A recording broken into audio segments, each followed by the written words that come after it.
Zoomtopia! Yes, it's worth getting excited about.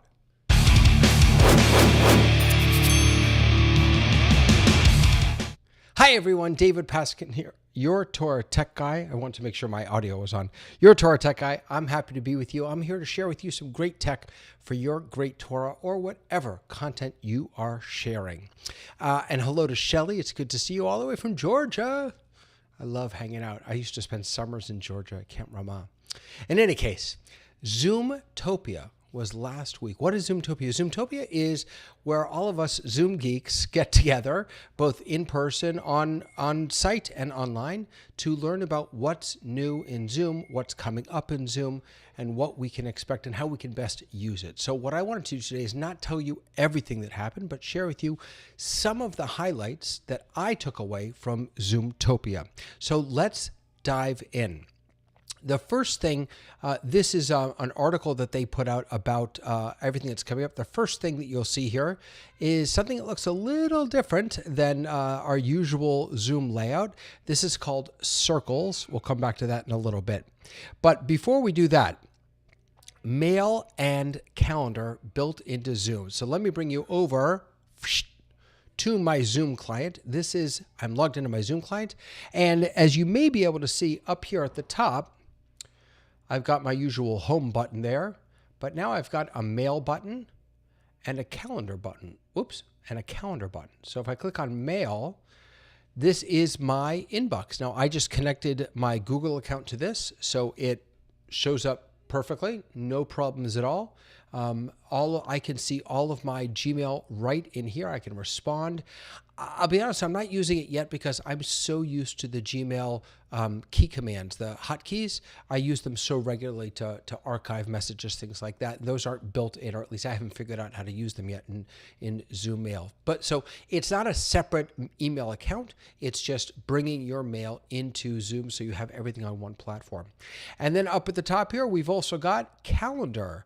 Again, you can link your calendar to Zoom. So this has my calendar, again, from Google in it. And what's nice about this is that on the left-hand side, if any of these are Zoom meetings, you can just join right from this Zoom meeting. So you can see right now, I am in Torah Tech Tips. Let's see, I don't think I had any, do I have any Zoom meetings in here? Let's go over here. Do I have a Zoom meeting scheduled? I don't think I do, actually. Oh, wait, I do. So here's my Zoom. Here's a Zoom meeting I have scheduled for tomorrow. And I can just start the meeting right from here. So you've got mail now, you've got calendar. Your home screen looks just like it did before. You've also got team chat. Now we've always had chat here, but this is, they've rebranded it as team chat. And so you can have all of your chat in here. What's nice about this, and I'll be honest, I didn't know this before I started learning a little bit about Team Chat, is that it has a lot of the functionality that Slack has. Slack, where you can have different channels and you can have threads and things like that to really organize your conversations. You can do all of that here in Team Chat also. And then next, you've got all of your upcoming meetings, your contacts, any apps that you have installed, and your whiteboard. So the first big thing, I think, is the addition of mail and calendar right into Zoom. And so if you live in Zoom like I do, it may be a nice thing to have those accessible to you very, very easily. All right, let's keep going through some of these announcements that they made. That's calendar.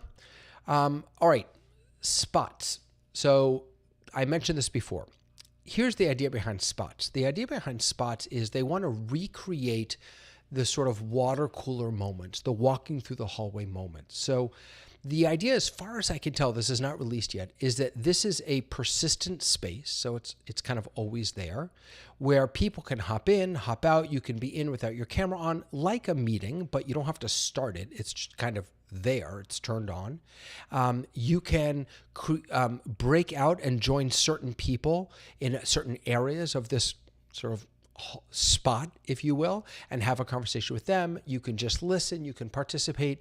It's a way, if you see someone hanging out in the spot and you want to ask them a quick question, you can kind of, I don't know, nudge them or poke them or whatever you're supposed to do with it. I'm not 100% sold on this yet. I think it's going to be really interesting. What they want to try and do is allow us to recreate a space where we can have those sort of spontaneous moments with one another.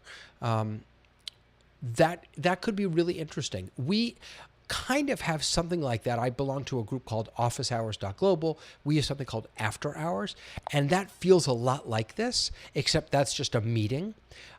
This will not have all the functionality of meetings. So as far as we can tell, there aren't official breakout rooms to this. We're not quite sure what it's going to look like, how it's going to work, but spots are coming to Zoom, and it looks interesting. It says early 2023.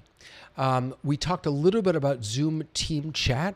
One of the other things that will be nice is that if you have chat in a meeting, that can be linked to a chat, to your team chat. So if you have a meeting chat during a meeting, that can be linked or shared with your team chat, along with whiteboards that you'd use in the meeting. Those can also be shared or connected to your team chat as well.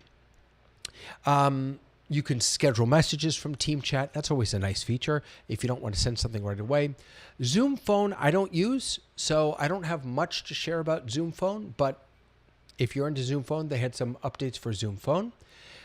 Zoom meetings, smart recordings. This looks really interesting. So there are services out there where you can upload a video and it will transcribe it for you and then sort of create chapter markers for you so you can jump to the part of the video where that text is.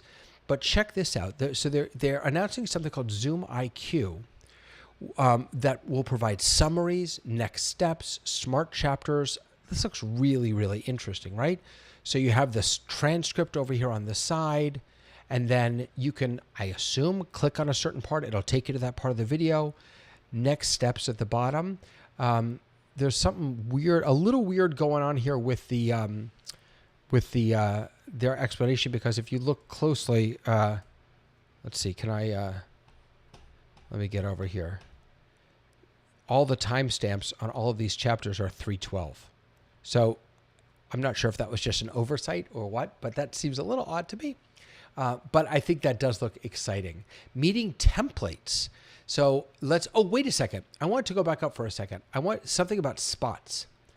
I think that this could be a really interesting use case for like a kiddush after services or an oneg before services, right? So if you maybe have your service in a meeting and then you just have a persistent spot for your synagogue, like a lobby, if you will, of your synagogue where people could hang out and more informally schmooze, I think that could be a really interesting use for spots.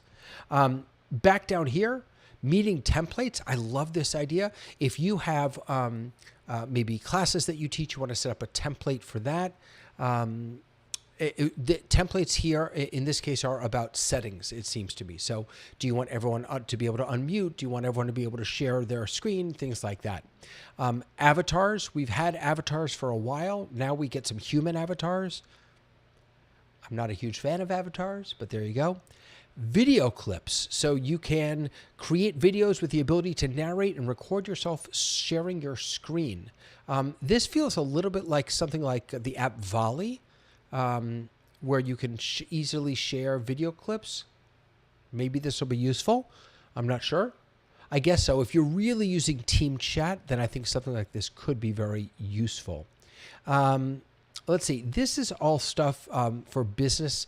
Zoom Virtual Agent, Zoom IQ for sales, events and webinars. I'm not a huge fan of, I'm definitely not a fan of webinar because I want to be able to see people's faces. Zoom events, I've never found all that user-friendly, but that could just be me. It's not my favorite thing in the world.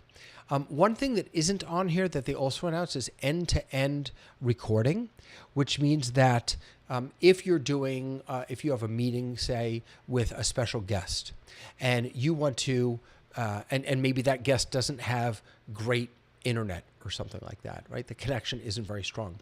If you will each be able to record your part. So if you're having a conversation with a guest, you'll each be recording it locally on your computer, which means you'll still get the high quality from them, even though the connection to Zoom isn't great.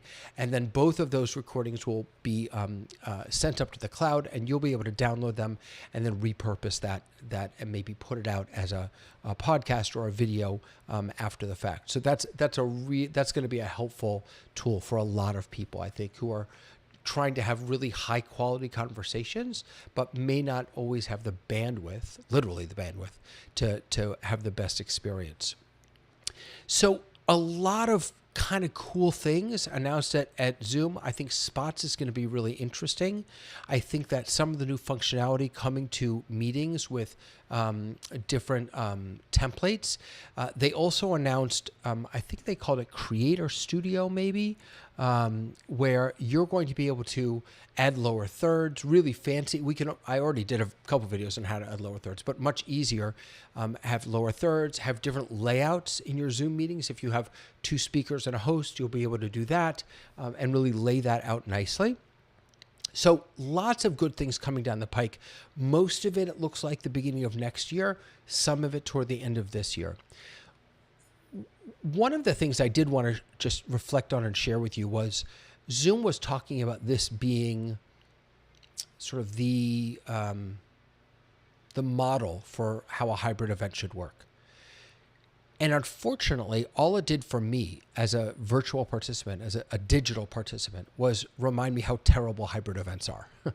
That unless you have someone specifically dedicated to caring about your digital audience, unless you have someone who really is paying attention to those folks who are participating digitally, and unless those people who are presenting to both groups are trained in how to pay attention to both groups and give attention to both groups and make eye contact with both groups, it just doesn't work. While I'm terribly excited about the announcements that Zoom made, and while I think that the production of the event as a whole was fantastic, the experience as a digital participant to me was not what I would have hoped. I wish that they had leaned more into their product, Zoom, and less into the on-site experience. But then again, I wasn't there, so it's probably not fair of me to judge that on-site experience. I'm sure it was amazing for the people who were there. But if your goal is to create a model hybrid experience where everyone feels that they're a part of the same sort of thing, I'm not sure they accomplished that. And I'm not sure you can accomplish that. I'm more and more convinced that digital experiences need to be just different than physical experiences. And I think that needs to be okay. And what we need to do as educators, as rabbis, as leaders, is create the systems, create the structures to support both of those platforms, the on-site and the online, to make sure that both of those communities are cared for, are seen, are heard, and are engaged in meaningful ways. If you want to learn more about some of the tools and things that I use when I'm leading services or when I'm teaching classes, I want to invite you to visit me over on my website, TorahTechGuide.com. I have a lot of the tools there. And if you are part of the Office Hours community, I want to invite you to my Stream Deck Lab. It's starting tomorrow, Wednesdays. It's going to be at 4:30 Eastern. We're going to be learning all about the Stream Deck. If you're not part of the Office Hours community, head on over to officehours.global, or you could just go to TorahTechGuide.com. There's a link there for officehours.global. So that's what I got for you today. Some exciting stuff coming down the pike from Zoom and Zoomtopia. I look forward to seeing you next week with another tip on Torah Tech Tips. Have a wonderful day, everyone. Bye.